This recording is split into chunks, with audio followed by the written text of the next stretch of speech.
You first, when you take a look at both of these QBs, who had the most impressive start so far in the preseason? Well, to me, it was Shedeur. I didn't see any interceptions when he was out there. Didn't see anything like that.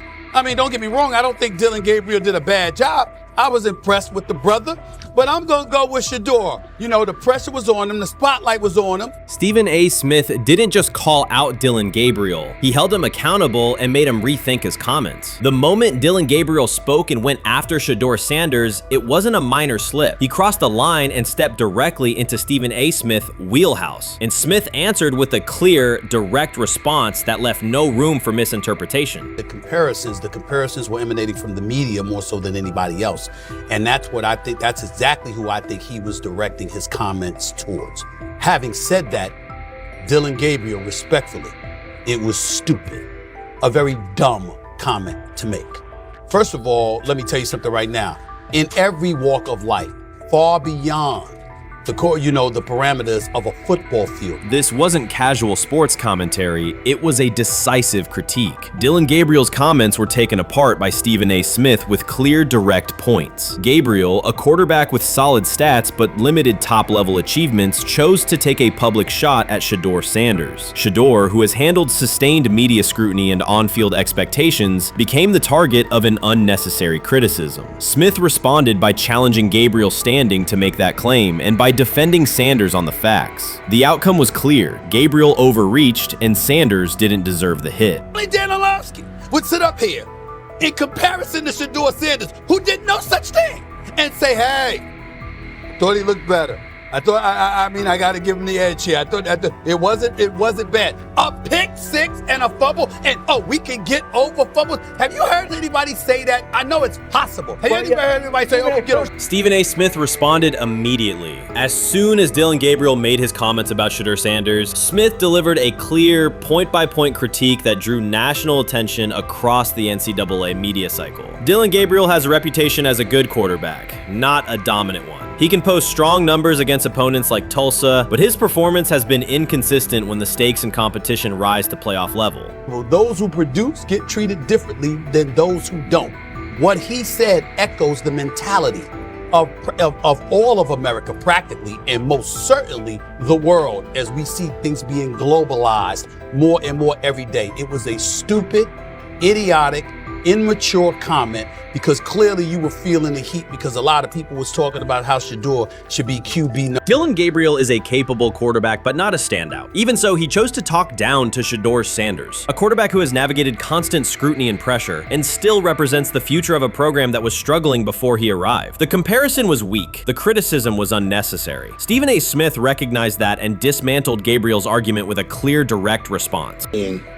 How the Browns react to this, how the locker room reacts to this, how Shedeur reacts to this, because it was a clear shot at Shedeur. But let's say Dillon Gabriel's talking about the media. How could you be a brand new quarterback in the NFL and the first time you get behind a mic after your first game, you throw the media under the bus? That's arrogance. Stephen A. Smith excels in moments like this. When Dillon Gabriel made his remarks about Shedeur Sanders, Smith responded with a focused, direct critique. He questioned Gabriel's standing to make that claim, noting that Gabriel has transferred between programs and has not been a Heisman finalist. Without theatrics, Smith laid out why Gabriel's resume doesn't justify taking public shots at Sanders. Smith's point was clear. Targeting Shedeur Sanders, a quarterback central to his program's future and consistently under intense scrutiny, was misplaced. Gabriel's criticism lacked the substance to support it, and Smith methodically showed why. Content today on his 42nd I want you to be meaner. Birthday. That's number one.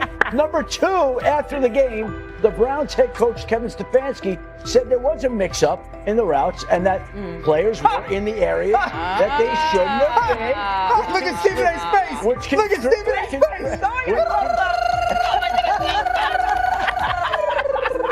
Look at Stephen A. Oh my Lord. The strength of Stephen A. Smith's response was that he didn't just address Gabriel's remarks. He challenged the image around him. Dillon Gabriel often presents himself as an overlooked contender ready to surprise. But the reality is that his profile hasn't commanded broad attention. It's a clear reminder that not every opinion carries equal weight. In defending Shedeur Sanders, Stephen A. was direct and precise. Shedeur isn't just a quarterback. He is Deion Sanders' son, which subjects him to scrutiny far beyond anything Gabriel has faced. Even under that pressure, Shedeur has maintained his composure, shown confidence, and delivered in key moments that helped revive a program many had written off. Stupidity, all of it. I thought it was a clear shot at Shedeur due to the fact that his Oregon coach threw a shot at Coach Prime and Shedeur during their meeting at Colorado last year. But you know what? The cream rises to the top. Let's see what happens this week. I see a lot of the media talking about they think it was about the media and not about Shedeur. And I think that's a chess move. For Dillon Gabriel to take shots at Shedeur Sanders was a miscalculation. Stephen A. Smith made the mismatch clear. Gabriel's attempt to shame Sanders was unnecessary and counterproductive. You don't target Deion Sanders' son when Deion has turned Colorado into primetime television. It underscored that Dillon Gabriel has often played with a chip on his shoulder because the spotlight hasn't followed him. He has been around long enough to compile numbers but not to earn broad respect. That's why going after Shedeur was misguided. Sanders, despite ups and downs, drives headlines. Gabriel's most notable headlines have been his transfers. Stephen A. Smith pressed that point without hesitation, challenging Gabriel's standing and leaving his argument looking like a forced throw that turns into a pick six. You know what? Still needs to thank me a little bit more for that restaurant I treated him and his family to, because it was big time, and stop embarrassing me by going places and trying to use coupons. That's how pathetic he is.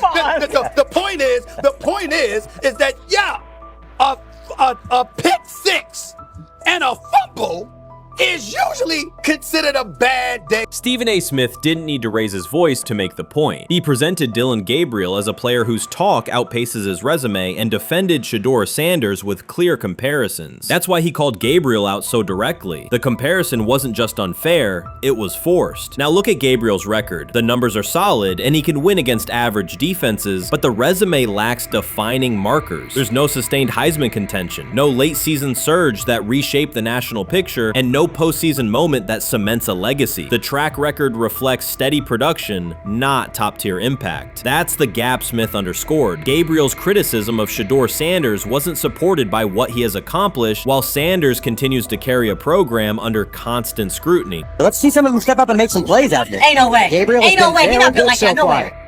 And this one is picked off and going back the other way. They have never loathed college football itself. They have resisted the people determined to reshape it. When Deion Sanders, black, direct, unapologetic, walks into a room of power brokers and speaks with authority instead of deference, critics recoil. During his playing days, they complained about celebrations and gold chains.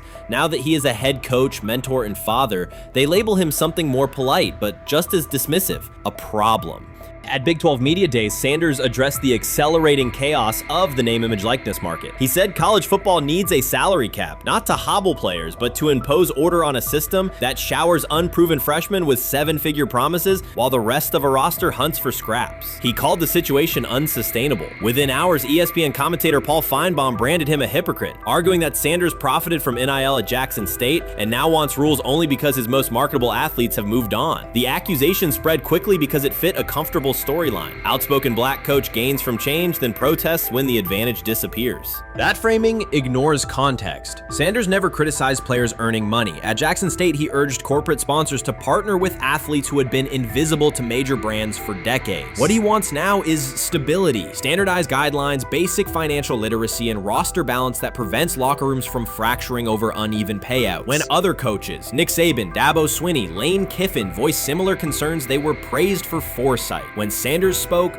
the tone shifted to suspicion. The difference is not the message, it is the messenger. Feinbaum's response followed a familiar script. When black leaders question the structure of the sport, their motives are interrogated, their credibility attacked, and their competence doubted. He did not level the same charge at Jimbo Fisher when Fisher complained that NIL disturbed recruiting. He stayed silent when Kiffin lamented the transfer portal. But Sanders, who raised enrollment and television ratings at Jackson State, brought unprecedented attention to Colorado in one season and consistently mentors players beyond football, was called opportunistic. Feinbaum dismissed the cultural impact Sanders created, the exposure for historically black colleges, the draft picks developed, the infrastructure improved, reducing his work to a marketing stunt dependent on star sons Shedeur and Shiloh or two-way standout Travis Hunter. Sanders did not retaliate. He returned to practice, media obligations, and recruiting. His confidence is rooted in faith and in the responsibility he feels toward young athletes whose lives will extend decades beyond their highlight clips. When he asked for NIL boundaries, he is thinking about freshmen handed large sums without guidance, families unprepared for sudden wealth, and programs that abandon kids once production stalls. He has watched that cycle from the inside. He wants protections, not restrictions. Critics predicted Colorado would fade once Shedeur and Hunter leave. Instead, Sanders signed blue-chip quarterback G.J. Lewis and a wave of transfers eager to join a program that values personal growth as much as on-field wins. Recruits see a coach who challenges the status quo, who places black culture at the program's center without apology, and who will remain visible when social media buzz cools. They recognize that Sanders does not chase attention. Attention follows his results. Media outlets reduced the upcoming Buffaloes season to a win total prop. 6 victories, give or take. Sanders is playing a longer game. He wants to show young athletes, especially black athletes, that they can lead authentically, speak with conviction, and refuse to shrink for access. Success measured only by the scoreboard misses the point. If Sanders builds men who graduate with financial literacy, self-confidence, and community awareness, he will consider the mission successful, even if Colorado finishes with 5 wins instead of 10. None of that registers with commentators invested in an older hierarchy. For them, leadership should remain predictable, reserved posture, muted tone, minimal cultural expression. Sanders contradicts that image. The possibility that his methods could spread to other coaches, to other programs, threatens a model that has kept decision-making and revenue streams concentrated for generations. So the debate is not about hypocrisy or payroll ceilings. It is about control of the narrative and who is deemed qualified to write it. Sanders refuses to surrender that authority. He knows order is necessary. He also knows whose voices have been ignored whenever real reform is discussed. By speaking plainly, he forces television panels, athletic directors, and conference commissioners to confront issues they would rather defer: financial education, equitable resource distribution, and consistent national standards. Whether Colorado exceeds betting lines this fall will not change the trajectory Sanders has already set. He made Boulder relevant, energized recruiting beyond traditional power corridors, and broadened college football's cultural reach. That influence will persist long after social media debates cool. If his call for NIL structure eventually becomes policy, as the NCAA and Congress now contemplate, Feinbaum's soundbite will fade, while Sanders' imprint endures. In the end, accusations of hypocrisy say more about the accuser than the coach. Sanders has remained consistent: empower athletes, hold adults accountable, and inject stability before unchecked money corrodes the locker room. The people who stand to lose clout in that environment prefer the chaos they can manipulate. Sanders prefers a system that nurtures the players who make the sport worth watching. His advocacy is rooted in experience, not self-interest, and his critics will have to decide whether to engage with that reality or keep shouting from the sidelines. You can't fire the owner because he can't fire himself. Yeah, someone's head's going to roll, unfortunately, in this situation. And it's probably Stefanski and Barry. I saw on The Athletic. I don't think that's fair, by the way. Stefanski, that part. I agree. I was saying the other day on my podcast that Barry should be fired. And I said I wouldn't fire Stefanski, but a couple of people made the point of saying, well, if you fire the GM, you got to give him a chance to hire his own coach, which is fair. That's true. Mm-hmm. So I would fire Barry. I would hire a new GM. If that GM thinks Kevin Stefanski's a good coach, wants to stick with him. Right. The situation in Cleveland has escalated with the NFL. Sources indicate GM Andrew Barry is prepared to move on from head coach Kevin Stefanski if he refuses to elevate Shedeur Sanders. The Browns are weighing a major quarterback change. Leadership appears to be aligning behind Sanders and pushing for immediate action. This is a high-stakes decision about control and the team's direction. I think it's unfair for me to comment in I guess, maybe on behalf of the industry. All I can say is this, the time that we spent with Shedeur, and what he's done throughout his college career is impressive. He's an impressive young man. He's a really good quarterback. Sometimes, fit comes into play. And I'd also say this, there are 4 more rounds of the draft. And then maybe lastly, it's less about where you get picked and what you do after you get picked. That's really the most important thing. Getting to know him over the course of the spring, he has a ton of resolve. Andrew Berry appears to be at a breaking point. Pressure from fans and within the organization to play Shedeur Sanders is intensifying. Berry is pushing for a move towards Sanders, while head coach Kevin Stefanski remains cautious about altering the depth chart. The divide is clear. One side wants acceleration, the other a measured rollout. The organization is under heavy scrutiny, and the focus has shifted to when, not if, Sanders sees the field. Has the 4th highest odds of any head coach this season to be fired. He's clearly on the hot seat. It's been a discussion for really a couple years now, dating back to last season's 3-win season. And he's always had kind of hot and cold seasons. And now the sports books are saying he's 4th on the list. Number 1 is Mike McDaniel of the Miami Dolphins, Brian Dable of the Giants at 2, Shane Steichen at 3, and there is Kevin Stefanski plus 650 to be fired. This has moved beyond tension to outright stubbornness. Rather than elevating Shedeur Sanders, the staff has chosen Dillon Gabriel. The current depth chart looks less like a forward plan and more like resistance to change. Fans have been clear about who they expect to see, yet the organization keeps delaying. Every week without a real evaluation of Sanders slows development and blurs accountability. Cleveland is choosing a conservative approach when a decisive decision is needed, sending a message of uncertainty to both the locker room and the city. Now being the 3rd-string quarterback for the Cleveland Browns, was that so much was made out of unbelievable. He actually made the team as the 3rd-string quarterback. Like that was a big deal. Like that was somewhat of a surprise to a lot of people.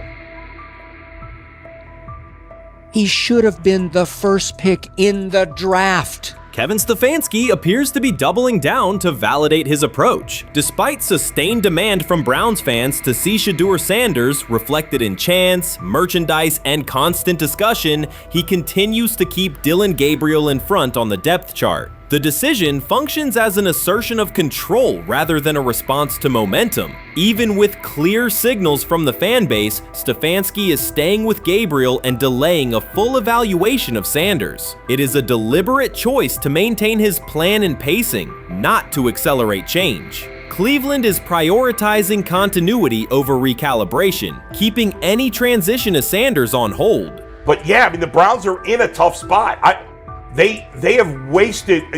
You traded a ton of high draft capital to get Deshaun Watson. You've gotten nothing out of Deshaun Watson and missed an opportunity. Who knows who they would have drafted? Now, maybe they would have screwed up those picks and the Browns would still be in bad shape.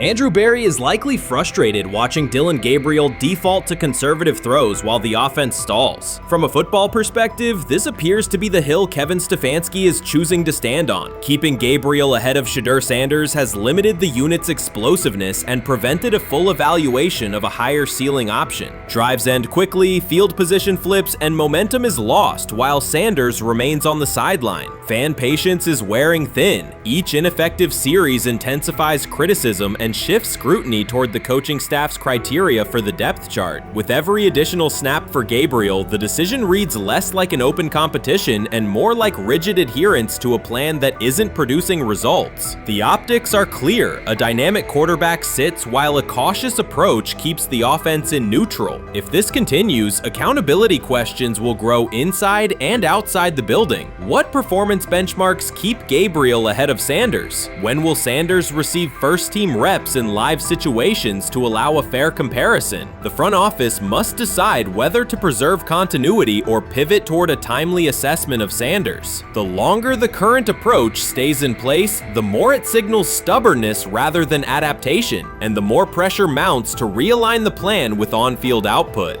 I honestly see it happening if the Browns lose a bunch of games. If they get 5 wins or less, I see the report coming out now that Stefanski will be fired. I don't want it to happen. I want the Browns to be good, win a bunch of games. I think that they're going to be a team that is slept on and can at least get 7 wins, which is why if they don't, I see Stefanski getting all the blame for that, and there'll be a new coach in Cleveland. Because their players, to me, are there once again. We've talked about the incredible rookie class. The approach in Cleveland lacks consistency. One week, Andrew Berry signals he wants Shedeur Sanders on the field. The next, Dillon Gabriel gets the reps and the plan stays conservative. Through it all, Kevin Stefanski shows limited urgency despite pressure on his job security. Fans are asking for an offense that can push the ball, change field position, and produce points. Instead, the unit leans on short throws and cautious sequencing. Gabriel's play keeps the ceiling low and momentum static, while a full evaluation of Sanders is postponed. The result is growing frustration and a clear disconnect between the front office, coaching staff, and expectations in the stadium. The NFL tried to teach him and his father a lesson. You don't act like that. You don't talk like that before a draft. We'll show you how our game is played. We will watch you plummet all the way. I think he would have gone undrafted except for that owner in Cleveland.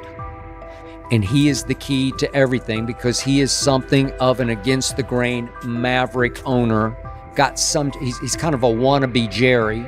Fan speculation is growing. Some believe Kevin Stefanski lacks confidence in Shedeur Sanders. Others think he's prioritizing Dillon Gabriel for reasons unrelated to performance. A more extreme view claims Stefanski is manipulating outcomes to secure a buyout. Whatever the motive, the risk is clear. This approach is straining his relationship with GM Andrew Berry and alienating the fan base. Pressure is rising, Berry's patience is running out, and supporters have shifted from requests to demands. If the current plan continues, calls for a change in quarterback and accountability will intensify.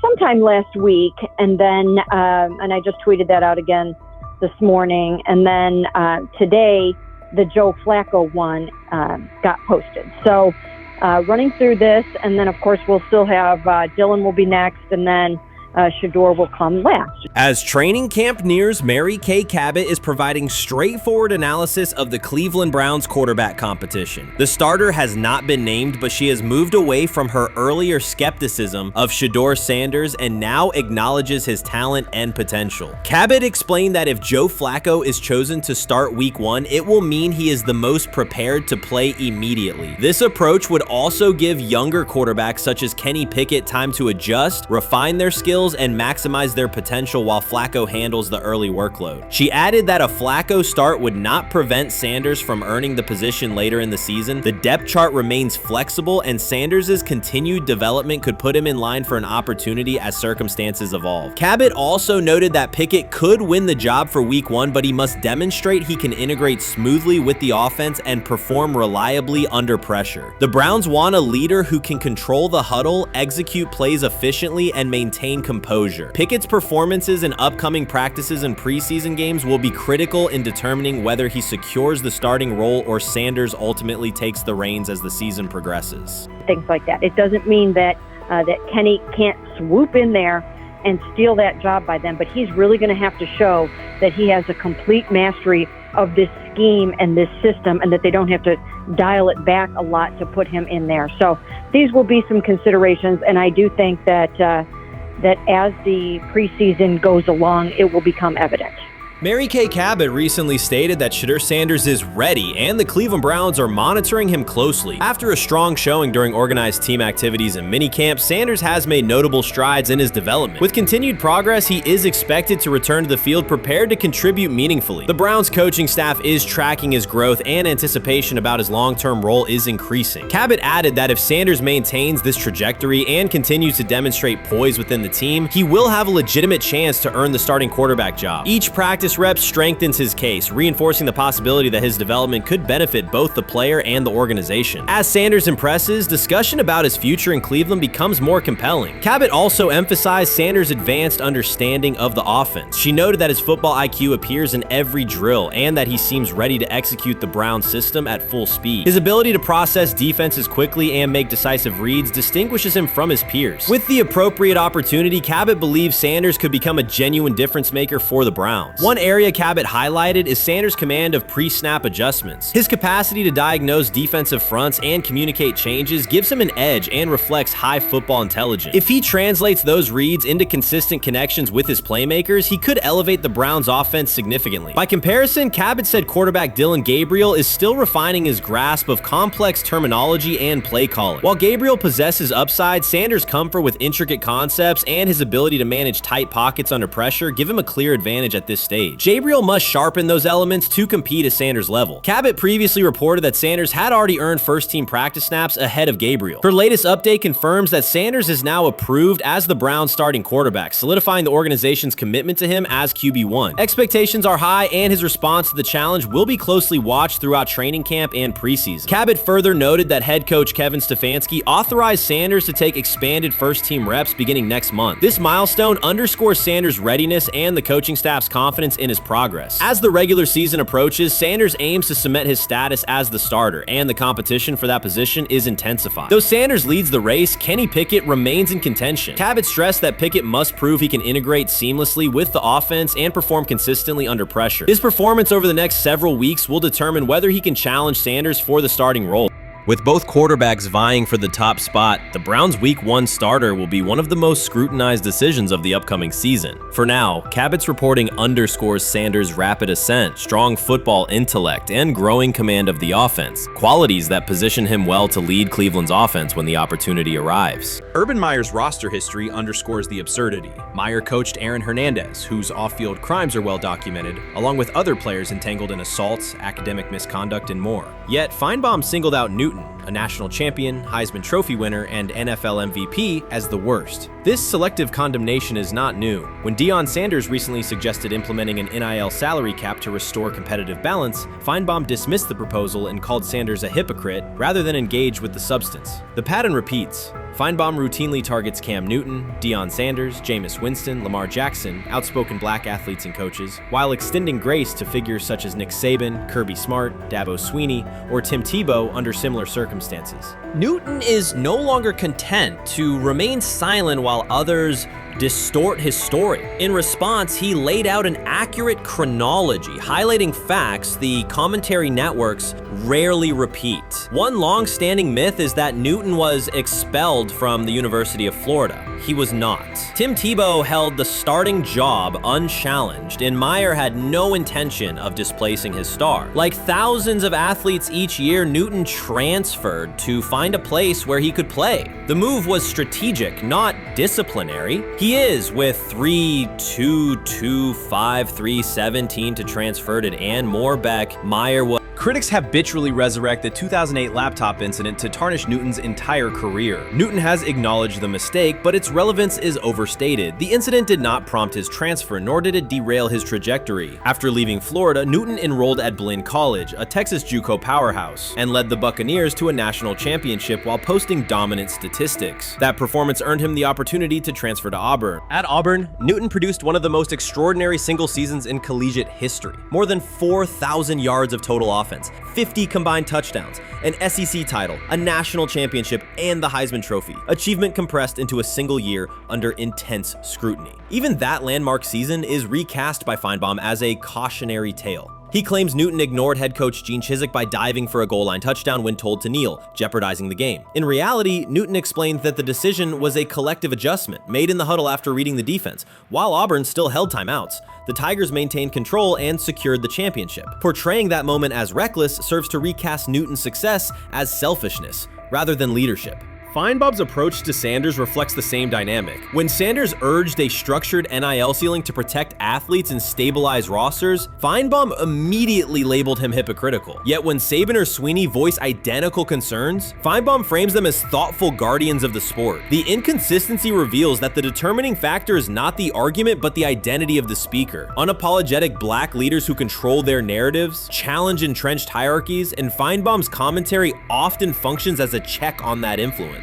Newton countered Feinbaum's latest attack with a concise statement. "You're lying, Paul. Please stop." Behind those words lay a broader indictment of the media machinery that weaponizes half-truths. By calling Newton the worst player Meyer coached, Feinbaum was seeding doubt among fans, front office evaluators, and future historians. Newton, now an established media presence and entrepreneur, no longer depends on traditional outlets to correct the record. He reminded audiences of 3 essential truths. He departed Florida on his own terms, he led Auburn with support from coaches and teammates, and he captured every major accolade available in college and professional football without conforming to prescribed expectations. An unspoken rule lingers in American sports discourse. Black athletes may excel, but must do so quietly, gratefully, and without highlighting systemic inequities. Newton broke that expectation early by celebrating with unreserved joy, answering questions candidly, and refusing to minimize his personality. For some commentators, that confidence is reinterpreted as arrogance. Feinbaum's repeated attempts to undermine Newton follow a familiar script of policing behavior rather than analyzing performance. Yet, legacy rests not in a pundit soundbite, but in tangible achievements and public memory.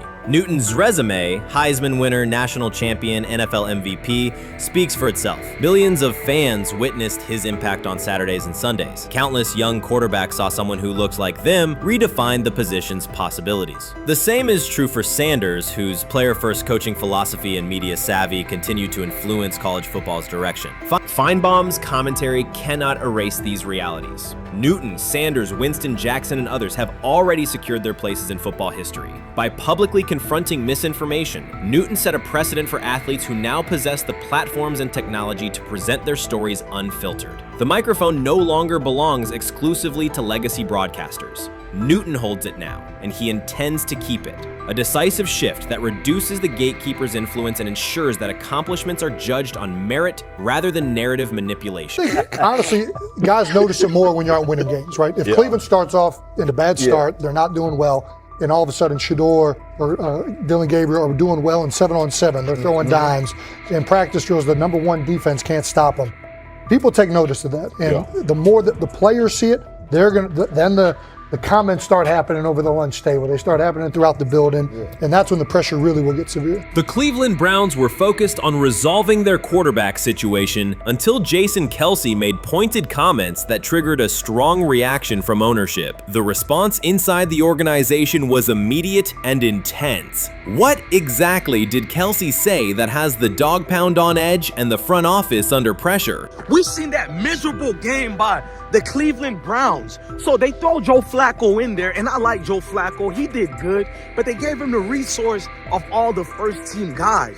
Then they throw Dillon Gabriel in there with first teams and second teams. So Dillon always is getting protected. The same thing again, they gave this scrub max protection on every play. Yeah, he completed some passes, but let's talk about his mistakes. He's still inconsistent with his throws, but he at least had max protection. The Cleveland Browns continue to be defined by inconsistency and avoidable setbacks. Even as fans hoped the organization had turned a corner, Jason Kelce, fresh off retirement, offered a direct critique that reignited doubts about the team's direction. His remarks implied the franchise's structure and decision-making remain unstable and recent progress may not hold. The takeaway for leadership is straightforward. Identify core issues, align on a coherent plan, and execute with discipline. For supporters, it's another sign that the problems run deeper than a single season. They throw Shedeur Sanders in there with the lowest cab drivers you couldn't even get on 5th Street.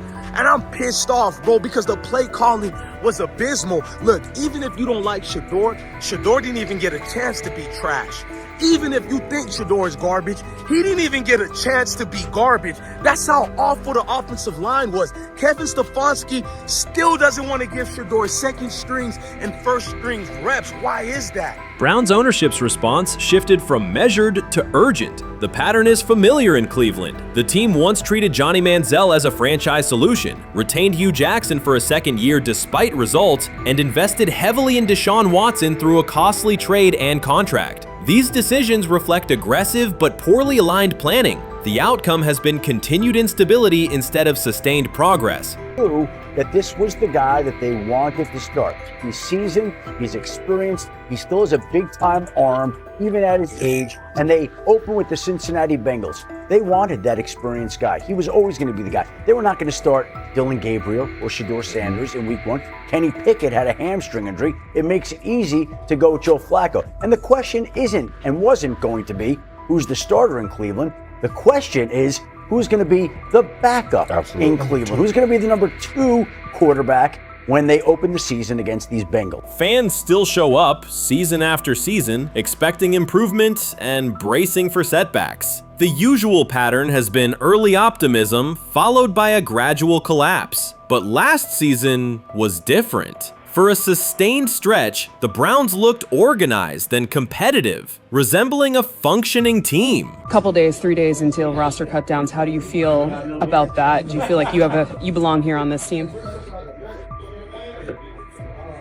Obviously, I think overall as a player, I feel like I put in the work. I feel like everything I do, I try to do it to my best, and that's all I ask for. So I feel like everybody feels like, they should be on the team, and if you ask anybody on the team, would they feel like they belong, in their own eyes. So I feel like I do, but I'm my own player, I think about myself in a high regard. The front office entered the offseason confident. Kevin Stefanski was being praised, and the Dog Pound believed the team had made real progress. Then Jason Kelce delivered a pointed assessment that cut through the optimism. Fresh into retirement, the former Eagles All-Pro and Super Bowl champion said Cleveland still looks like a team patching over issues rather than building a durable contender. Kelce's view was direct. The Browns' structure is fragile, and the roster is too dependent on perfect health at quarterback. He argued the team is one injury away from losing continuity and sliding backward. Because Kelce has operated inside a stable, championship-level organization, his comments carried weight with players, media, and fans. The reaction was immediate. People took his critique seriously, not as outside noise, but as an informed evaluation of how a successful team should be built. Ownership also felt the impact. Jimmy Haslam's response shifted to urgency, a sign that leadership recognizes the stakes.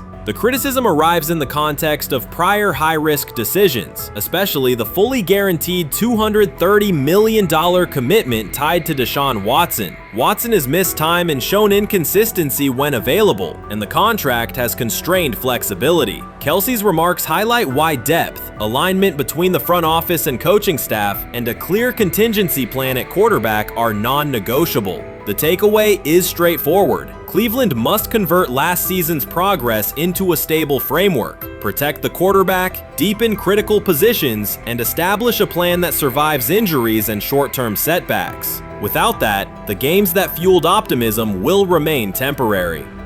If you're a betting man, who do you think starts for the Browns at quarterback? Okay, this is the situation. Kenny Pickett, they actually traded for him. Joe Flacco, no one's bringing Joe Flacco in the building thinking Joe Flacco's going to be the starter. If Joe Flacco is your starter, you got a problem. You have a huge problem. And if they were saying Shedeur was the starter as the 5th rounder, you got a real problem too, because he passed over all these guys in these reps in the offseason in shorts, in bikini shorts, Speedos and stuff.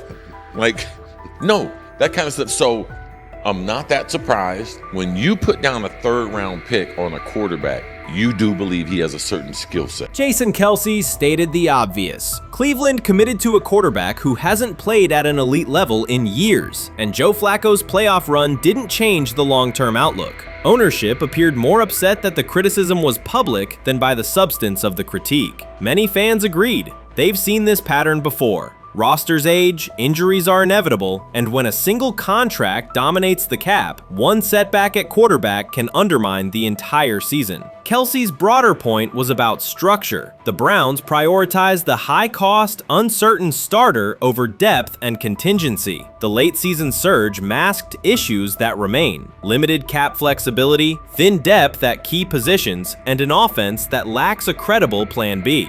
Fans recognize how quickly a strong defense can decline with injuries, and how an offense without redundancy stalls. The AFC North raises the stakes. Baltimore with Lamar Jackson sustains a top standard. Cincinnati with Joe Burrow returns to contention when healthy. Pittsburgh rarely slips below .500 under Mike Tomlin and wins with defense and consistency. In that environment, Cleveland can't rely on perfect health or peak form from one player. The path forward is clear. Diversify cap allocation, reinforce the offensive line and receiver depth, carry a legitimate backup plan at quarterback, and install a scheme that functions regardless of who is under center.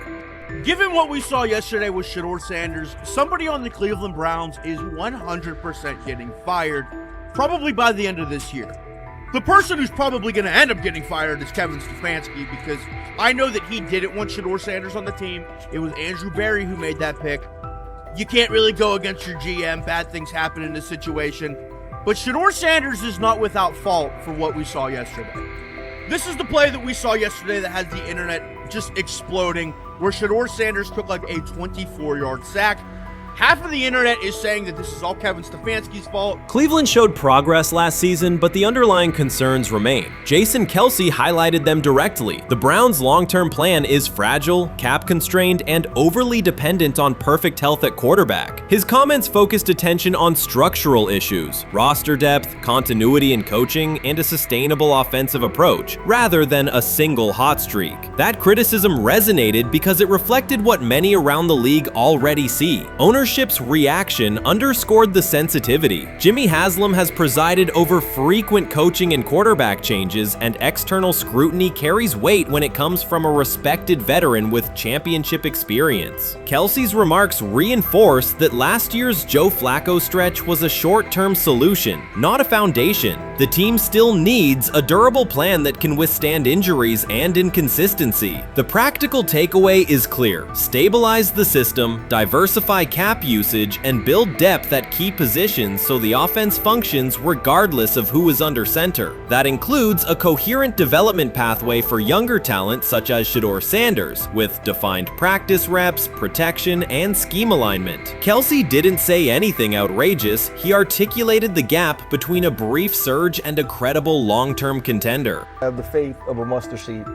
Right, because this is the greatest resurrection since Jesus the Christ. Right, like at some point, Joe Flacco was thinking about getting into TV. Yeah. Right, Joe Flacco didn't have a job, and then now you not only come back and start for the Cleveland Browns late in the 2023 season, but they came back around to you. You're now the day one starter for a franchise that just 2 years ago was in the playoffs. The Browns' quarterback situation remains unsettled. Deshaun Watson was expected to be the long-term answer, but injuries and inconsistent play have prevented him from reaching an elite level. When the team turned to Joe Flacco after Watson's season deteriorated, Flacco immediately lifted the offense and produced results that highlighted the gap between expectations and reality. That a 39-year-old late addition could outperform a $230 million starter was not just a short-term surprise, it raised fundamental questions about roster construction and evaluation. Quarterback depth has been fragile, and the late-season surge masked broader structural problems. Jason Kelce's remarks made that clear. Cleveland is vulnerable if the starter is unavailable, cap flexibility is limited, and the offensive plan lacks a stable contingency. His critique drew attention to leadership and planning as much as on-field performance. Jimmy Haslam's strong reaction reflects the pressure on ownership. The organization has promoted a message of stability and progress, but Kelce's assessment suggested those gains are not yet durable. The path forward requires a realistic approach to the cap, a credible backup plan at quarterback, and a system that holds up regardless of personnel. Shedeur Sanders did not treat day 4 of Browns training camp as anything other than work. He completed 8 of 11 passes with 3 touchdowns, operating with control and accuracy throughout the red zone periods. The throws were varied, a well-placed ball to rookie Luke Floria that led him across the goal line in stride, a firm throw to Cade McDonald over middle after a quick read, and a tight window completion to Deontay Johnson at the back of the end zone with 2 defenders closing. The sequence showed timing, poise, and placement under pressure.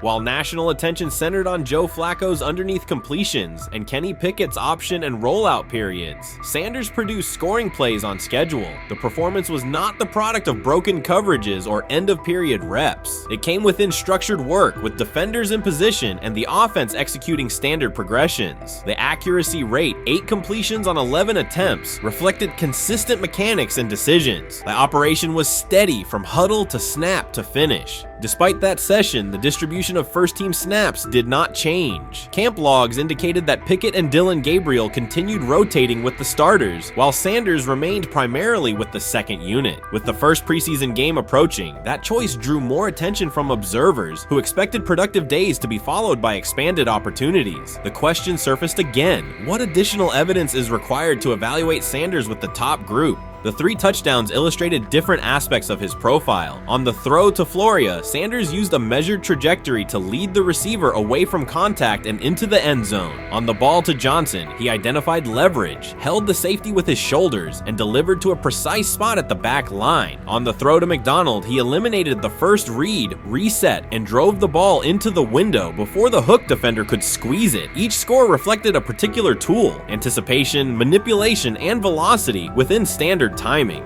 Comparisons to the other quarterbacks were straightforward. Pickett produced 2 touchdowns but placed 1 late ball that exposed a receiver to contact near the goal line. Gabriel accounted for 1 score, with additional gains coming on checkdowns and designed movement. Flacco advanced the ball in short increments without finishing drives during the same period. Sanders converted opportunities into points repeatedly and without turnovers. The rotation, however, remained unchanged. Head coach Kevin Stefanski and the staff continued to allocate first-team work to the same group, describing the process as an open evaluation. In practice, that has meant extended starter reps for Pickett and Gabriel, veteran scripts for Flacco, and second unit periods for Sanders. The disconnect between output and opportunity was notable, particularly given the stated goal of reaching an early decision at quarterback. When asked about the timeline recently, Stefanski said the preference was to decide sooner rather than later, an acknowledgement that the window for assessment is limited as preseason approaches. Speculation about motives is common in such situations. The discussion has included references to front office perspectives and ownership influence. Owner Jimmy Haslam is widely viewed as supportive of drafting Sanders. General manager Andrew Berry is known for prioritizing fit, traits, and process within the roster building model. Stefanski reports to Berry, and the practice plan reflects coaching evaluation within organizational parameters. None of that guarantees any outcome. It does explain why rotations can remain conservative even after strong individual periods. Regardless of internal views, the most useful next step for the evaluation would be a defined set of first-team snaps for Sanders to put comparable tape next to his peers. There was also outside attention on several practice segments from earlier in camp that showed Sanders throwing during lulls to non-receiver personnel, ball attendants, staffers, and assistants, while other quarterbacks were in script with full units. Those clips circulated widely and were interpreted by some as dismissive. Sanders addressed questions about it by narrowing the focus to preparation, explaining that his responsibility is to be ready for the work assigned and that he has adjusted at every level of competition, from HBCU ball to the Power 5 and now the NFL. The response matched his general approach: acknowledge the situation, maintain routine, and continue to execute when the next period begins. The broader draft day and narrative context remains part of the conversation. Sanders' college resume included efficient production and high completion rates across 2 programs, culminating in national recognition such as the Johnny Unitas Golden Arm Award. His selection in the 5th round was driven by varying evaluations of projection, scheme fit, and development timelines. The result is the current environment. He must present his case within limited windows, then wait for access to the next rung of competition. That does not make the process unfair, it makes it exacting. The best answer, for him and for the staff, is additional, comparable reps and clear tape.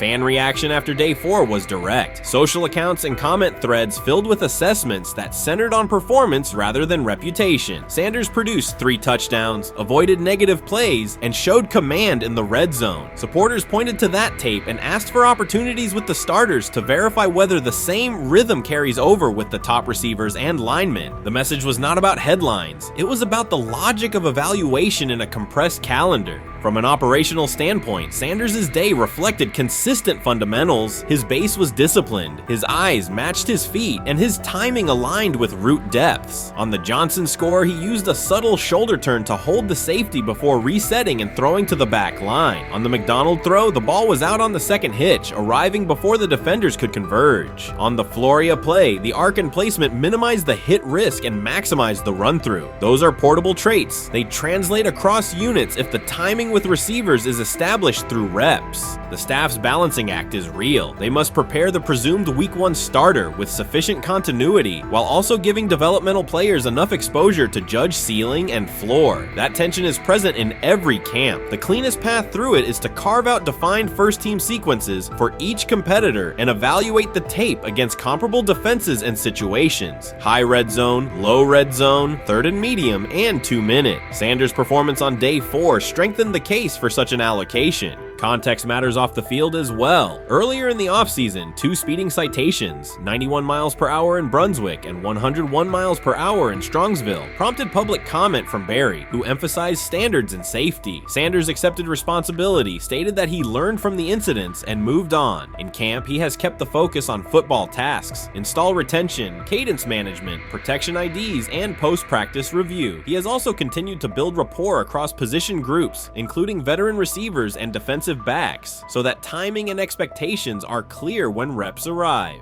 None of this diminishes the experience of the veterans in the room. Flacco has decades of film, Pickett has multiple seasons of NFL starts, and Gabriel brings mobility and a defined collegiate profile. It does, however, underscore the purpose of camp, to align decisions with current performance. Sanders produced the most efficient scoring period of the day. The next logical step is to see that operation with the starting unit, document the results, and compare them to the other candidates under the same conditions. The preseason opener will compress timelines further. Install packages expand, and coaches begin to narrow personnel groupings. If the objective is to identify the quarterback who can operate the offense most cleanly on Sundays, then structured exposure now will give the staff better information later. A small but deliberate set of first-team snaps for Sanders, scripted early downs, a third down sequence, and a red zone series would provide data without disrupting broader preparation. Until that occurs, Sanders can only continue to control process and execution. Day 4 showed what that looks like when opportunities align. Efficient reads, disciplined mechanics, and finishes in the end zone. He did not seek attention for the sequence. He put it on tape. If the evaluation remains consistent with the stated competition, comparable snaps should follow. If they do, the staff will have a clear, side-by-side measure. If they do not, the question from observers will remain the same. What more needs to be seen to justify the look?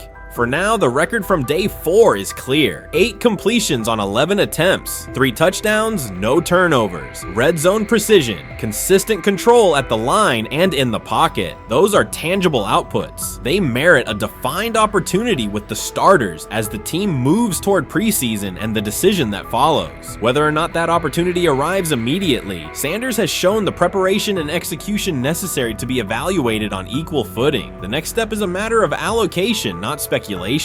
Rich Eisen addressed the armchair analysts and online critics head-on. Shedeur Sanders just received his opportunity, and the backlash arrived immediately. Eisen responded with a clear, point-by-point case explaining why the criticism misses the mark. If you thought Shedeur's rise was rapid, Eisen's analysis puts it in proper context. Here's what he laid out on air. Already speaking in Cleveland high schools. Weekend after, flying out immediately to get to work. But his character's terrible, right?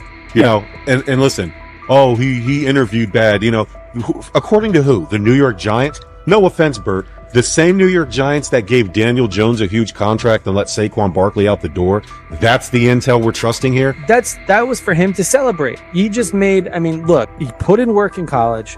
He had the privilege of being coached by his father. Which we all would love and choose. Turned around not 1, but 2 programs in college football. And then literally for any athlete Being drafted at the highest level is a success story in itself. Rich Eisen delivered a direct response to the critics. He addressed the online claims reducing Shedeur Sanders to Deion Sanders' son instead of evaluating him as a quarterback on merit. Eisen challenged those assumptions and refocused the discussion on performance, preparation, and opportunity. Say Kenny Pickett had strained his hamstring. Shedeur, they say his first day in pass, 9 for 9, 2 touchdowns, no interceptions. Really was just hating on this young guy. Within minutes, Rich Eisen delivered a structured breakdown, addressing each claim with evidence and dismantling weak narratives through clear analysis. He replaced speculation with data and kept the focus on what matters: decision-making, accuracy, leadership, preparation, and game management. The reality is simple. Shedeur Sanders was not given this opportunity. He earned it through performance and consistency against real competition. He accepted the role, met the standard, and handled the moment with professionalism and urgency. No shortcuts, no favors, just results and readiness. Eisen's point was direct. Evaluate Shedeur on his work, not assumptions, and acknowledge that he has justified the opportunity on the field. I've done it at 2 locations already, so it's simple. So that's why when people say I'm not, one of the top quarterbacks or the top quarterback, is what are y'all going based off of? Because I did it year after year after year, and you see the progression. So it's like, obviously it got to be some type of external hate that you have for the family, for the last name, for anything. Because I know I proved myself. While many were still debating whether he was NFL ready, Shedeur Sanders stepped onto the practice field and operated like a clear QB1, setting protections, controlling tempo, and executing the plan. The narrative that he is just flash, media attention, or his father's influence does not hold up against his work in installs, progressions, and situational drills. What he showed was composure, efficiency, and command of the offense. He processed quickly, protected the football, and delivered on-time throws, demonstrating preparation and control. I'm a firm believer. If I wanted Shedeur Sanders at 2, at worst at 33, of course I already think that he's better than other quarterbacks. Because that's the type of talent, that's where I would have picked him at. And if he was at 2 or 33, and he still had this same exact skill set, we would be talking about him starting and playing. Right. Well, there'd only be 3 quarterbacks. It'd be 3 quarterbacks, not 4. Not 4, yeah. But since he moved to the 5th round, that's cool. They might have to go along with it. But to me, I think if you ask who got the best tools, I'm going with Shedeur Sanders. From the first day of camp, he was not there to get by. He arrived to lead. There was no hesitation in installs, no lapses in fundamentals, just precise timing, clean footwork, and consistent velocity to every level of the field. He managed protections, controlled cadence, and delivered in situational work, showing command rather than learning on the fly. The approach was efficient and disciplined, with attention to detail and progressions and ball placement that reflected preparation, not improvisation. At the same time, Rich Eisen addressed the narrative directly and backed it with evidence. He laid out clips, context, and performance markers to cut through speculation. Eisen emphasized that Shedeur Sanders did not step into this moment because of publicity. He built toward it through sustained work, resilience, and results. The background, media readiness, high football IQ, and a professional approach was developed over years, not days, and it translated to immediate operational control of the offense. The resistance came from familiar places. Some in the traditional guard still framed mobile quarterbacks as limited and expected the nepotism label to define him. That view did not hold up against what was on the field: composure under pressure, secure decision-making, accurate throws into tight windows, and consistent execution in red zone and 2-minute sequences. Eisen's point was clear: evaluate Shedeur Sanders on performance and readiness. The evidence shows he earned the opportunity and is meeting the standard with accountability and consistency. Yeah, teams didn't draft him because they didn't think he was first-round talent. And the quote we played and that's on the screen, I think is flatly wrong. We all know this shouldn't have happened. Yes, it should have. It should have happened because this wasn't. Now, again, teams can be wrong. The league as a whole can be wrong. Hell, the Baltimore Ravens drafted a 25-year-old tight end before they drafted Lamar Jackson in the same draft. The die is not cast on who Shedeur Sanders. He stated it plainly. This is not a celebrity appearance. This is a quarterback with pocket presence, leadership, and decision-making that stands on its own. You either show it or you settle into a backup role. Shedeur Sanders is not auditioning. He is establishing himself as the starter. When the opportunity arrived, whether through injury, trade, or depth chart changes, Shedeur was prepared and delivered. He did not hesitate. He executed the offense and finished drives. As others tried to catch up to what they were seeing, Rich Coach Eisen reinforced the same message he has been repeating: evaluate the work. Camp reports have been consistently positive, but the important shift is how the performance is being received. Casual attendees who came to observe left talking about Shedeur's command and poise. Detailed observers focused on his pre-snap reads, protection checks, and audibles, highlighting the mechanics, timing, and ball placement that support efficient, controlled play. I'm about to unleash about Shedeur Sanders. I just watched what happened to Shedeur Sanders in the Cleveland Browns' third and final preseason game. And I'm outraged, I'm sickened, and I'm saddened by the way Shedeur continues to be treated in the National Football League, now by those sorry-ass Browns and sorry-ass Kevin Stefanski. The Cleveland Browns are once again mishandling a promising quarterback. Skip Bayless criticized the organization for failing to develop Shedeur Sanders and for misusing his skill set. He argued that the team's decisions are undermining Sanders' progress and turning a major investment into a cautionary example. Bayless pointed to inconsistent usage, questionable play calling, and a lack of clear direction as key issues limiting Sanders. He said the Browns need a defined development plan and stronger support if they expect Sanders to succeed. Skip Bayless delivered a direct, critical assessment this week. After seeing Shedeur Sanders in a Browns uniform, he argued that Cleveland is mishandling the quarterback and undermining his development. Bayless said the team's approach shows poor planning and inadequate support around Sanders. He dismissed excuses about strategy and emphasized the need for better coaching, deployment, and protection. In his view, the Browns are setting themselves up for problems before the season begins unless they establish a clear plan for Sanders. Given the team's recent decisions, his reaction is understandable. Cleveland has a history of inconsistent quarterback development. Shedeur Sanders is a premium prospect, the son of a Hall of Famer, a proven college performer, and a widely recognized figure. The organization should prioritize his reps, protection, and a clear development plan, not place him behind Dillon Gabriel as if he were a secondary option. But I'm going to answer this question by saying Shedeur Sanders, and I'm going to tell you why. I think he's being set up to fail.